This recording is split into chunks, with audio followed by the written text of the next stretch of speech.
영국에는 비틀즈가 있으면 한국엔 대체 누가 있을까요? 여러분 이 아저씨 많이 아시죠?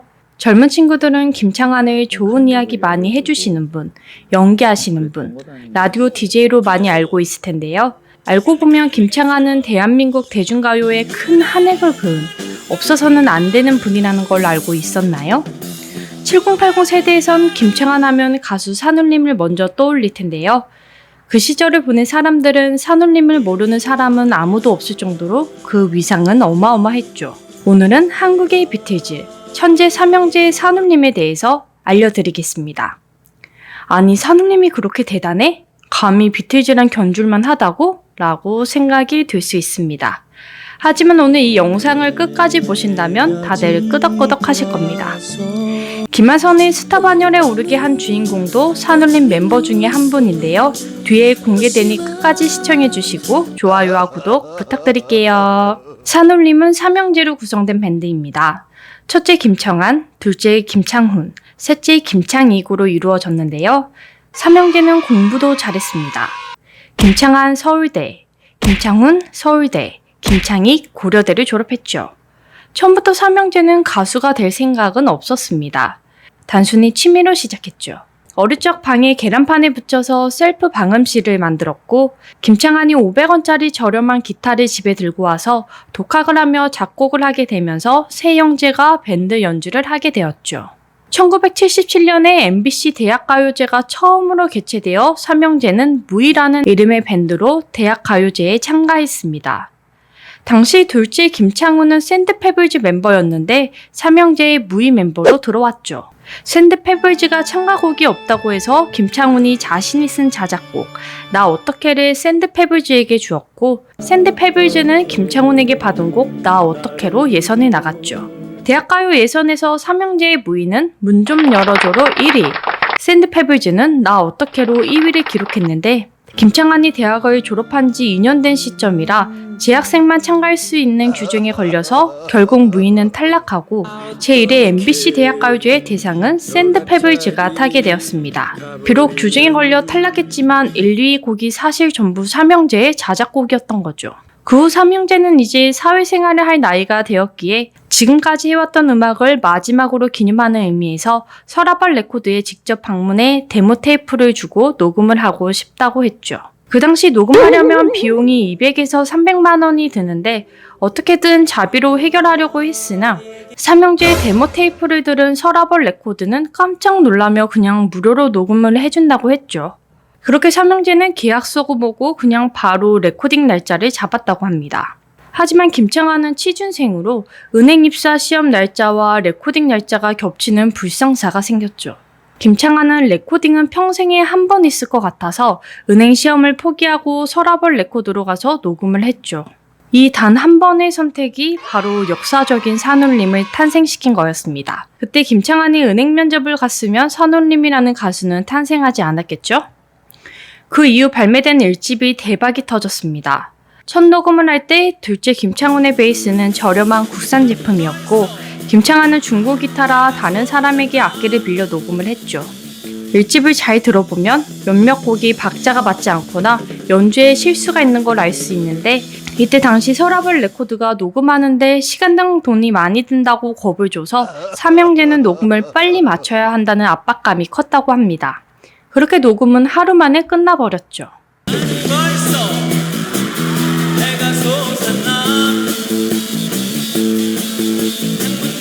이렇게 발매된 산울림의 아마추어틱한 첫 앨범에 대중들은 독특하다며 좋아하고 열광을 했으며 당시로선 상당히 많은 판매량인 40만 장 판매량을 기록했습니다. 그 당시 락 음악이라고 하면 해외 음악을 많이 카피하는데 산울림은 산울림만의 파격적이고 독창적인 작법을 사용하여 만든 앨범으로 큰 호평을 받았죠.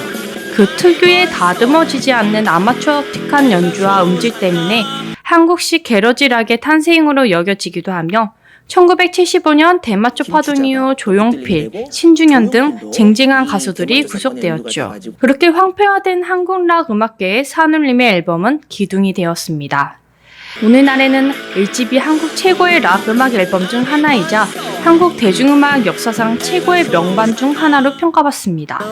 산울림 1, 2, 3집은 해외 락 음악 수집가들에게도 인기가 있고 구하기 힘든 앨범으로 손꼽히죠. 한국 대중음악 100대 명반 10위 안에 산울림 앨범 1, 2집이 모두 들어가 있습니다. 우리나라 10위권 안에 앨범 2개를 모두 올린 가수는 아직까지도 산울림이 유일하죠. 산울림의 초창기는 그야말로 전설입니다. 미숙한 실력과 부족한 장비를 가지고 만들어낸 그들만의 파격적인 독창성 때문입니다. 초기 1, 2, 3집에는 펑크록으로 강한 공격적인 사운드를 많이 보여줬는데 어떠한 락 음악의 성향도 받아들이지 않은 산울림만의 독창적인 작법이었죠. 장르가 무엇이냐 묻는다면 산울림의 장르는 그저 산울림이라고 표현하면 되겠습니다. 또 한국 대부분의 락커들은 산울림의 영향을 받았죠. 저는 이 집의 내 마음의 주단을 깔고를 특히 좋아하는데요. 처음에 전주가 3분이라 무엇이 이렇게 길지 싶었는데 지저분한 퍼지 음악 위에 깔리는 김창완의 나레이션 같은 나지막한 목소리와 가사는 가히 소름이죠.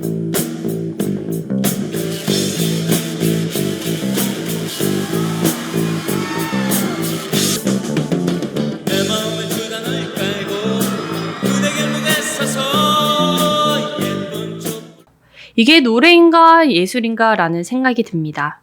그 당시에 대중들에게도 상당히 충격적이었죠. 산울림은 이미 취미로 자작곡 100곡 이상을 가지고 있어서 1집에서 3집까지 발매하는데 1년밖에 안 걸렸다고 합니다. 다른 가수들은 앨범 하나 만드는데 몇 년이 걸리는 경우도 많은데 산울림은 1년 만에 한국에서 꼽는 최고의 명반 앨범 3개를 단 1년 만에 만들어낸 거죠.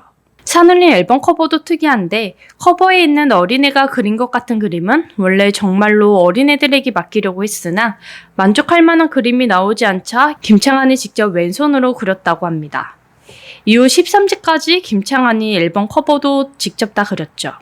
그냥 작사, 작곡, 연주, 앨범 커버 그 모든 걸 삼형제가 누구의 힘을 빌리지 않고 해냈죠.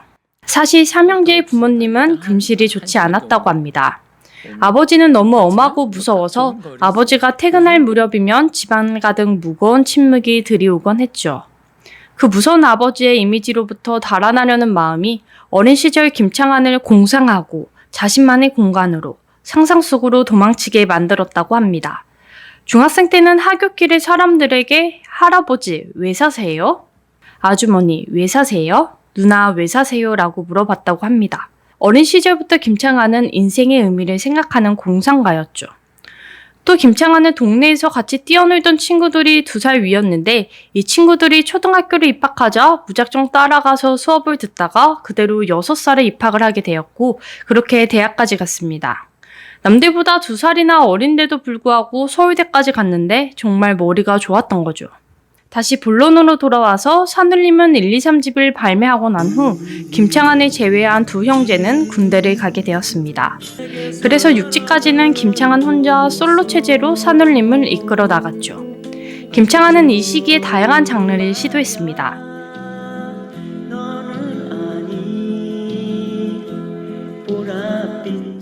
김창완이 노고지리 2집 전곡을 작사 작곡을 해줬는데요. 그 중에 찻잔이 데이트를 치게 됩니다.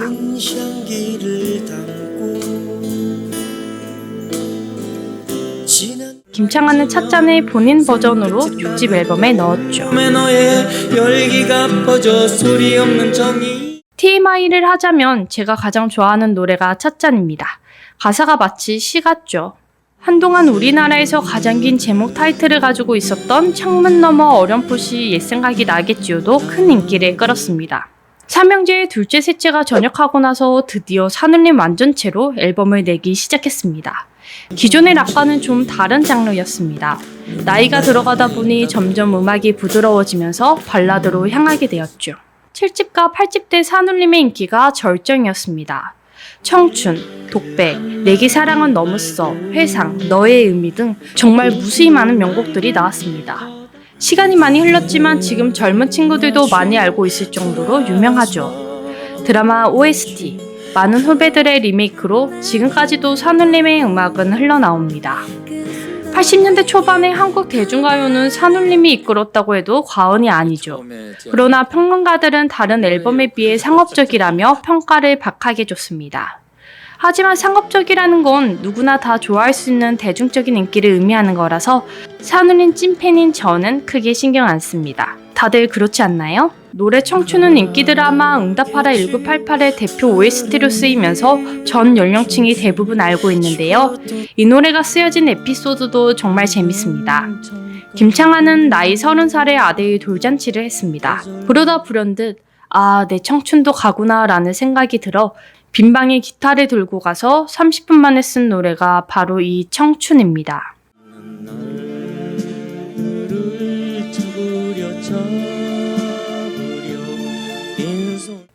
제가 너무 김창완 이야기만 했는데요. 둘째 김창훈도 엄청난 작곡 작사 실력을 가지고 있습니다. 바로 김하선의 1집 앨범 전곡을 김창훈이 작사 작곡을 했죠. 김하선 1집은 초대박이 나며 김하선을 스타 반열에 오르게 했는데요. 특히 지금까지도 회자되고 있는 노래 오늘 밤이 정말 예술이죠.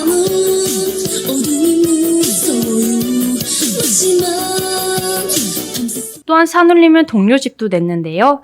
김창훈이 작사 작곡한 산할아버지.